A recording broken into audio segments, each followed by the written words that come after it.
I have always wondered what it would be like to not have a voice. How would I be able to build relationships, communicate my feelings, and ask for what I want? It was not until I lived in Italy for 3 months without having any knowledge of the language that I found myself struggling to achieve these tasks. I began to use nonverbal communication like hand gestures and drawings to communicate with the locals. It was difficult at times, but I was able to learn a new form of communication to gain confidence. For many people who come to Centerstone, they are also struggling to communicate verbally. Centerstone serves children, adolescents, and adults who have difficulty understanding their emotions and how to control them.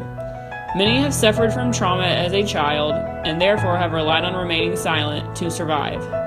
They come to Centerstone in hopes to find a voice. Art therapy becomes the first step for many of the clients to feel heard. While working with the clients, I have learned a great deal about the positive impact art therapy can have on a person seeking help. I primarily work with children and adolescents who come into their first session with high anxiety and fear. Art allows them to find comfort in the therapeutic setting, much like I did while using hand gestures in Italy. Through the art, the therapist can get a better idea of the client's internal world and cognitive abilities without the client needing to verbalize anything. I remember working with a teenage boy who suffered from an extreme case of childhood abuse. His drawings, in particular, really stuck out to me. He put forth a lot of effort and appeared to really enjoy drawing, but I knew his level of cognition did not meet his biological age. He was drawing with the typical style of a 6-year-old. For the first time, it became clear to me that I could learn more about a client through art than verbalization. Throughout my time at Centerstone, I have wondered how art therapy as a profession separates itself from other counseling professions that use art during treatment. I was able to gain a better understanding of this aspect while addressing the topic with my supervisor. She reminded me of a client that was asked to make a magazine collage that included images related to things she enjoys in life. The client shuffled through a multitude of magazine clippings to only choose 3 images, which were placed on a large piece of paper. In this instance, an art therapist would consider the product beyond its obvious elements. They do not simply ask about the images chosen, but dive deeper into what the art is exhibiting.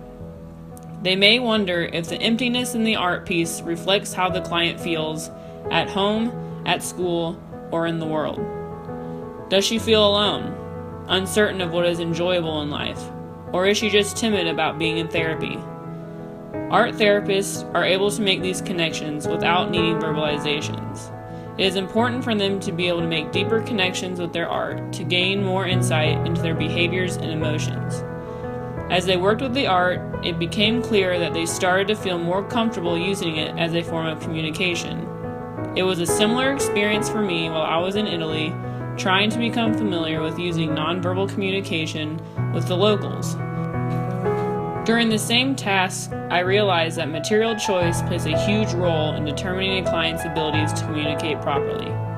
Was she overwhelmed by the pile of magazine clippings? Did she feel comfortable using glue? Was it hard for her to organize images? Clients will react differently to materials based on their presenting problem. I learned that it is important for me as an art therapist to be aware of their needs and how material use can help clients communicate with me. At Centerstone, many aha moments presented themselves as a way for me to really grasp how using art as a nonverbal form of communication allows clients to gain a voice. It has been a humbling experience to watch the clients find comfort in using the art product and process to learn more about themselves. I hope that through art therapy they will continue to grow and find confidence, much like I did in Italy.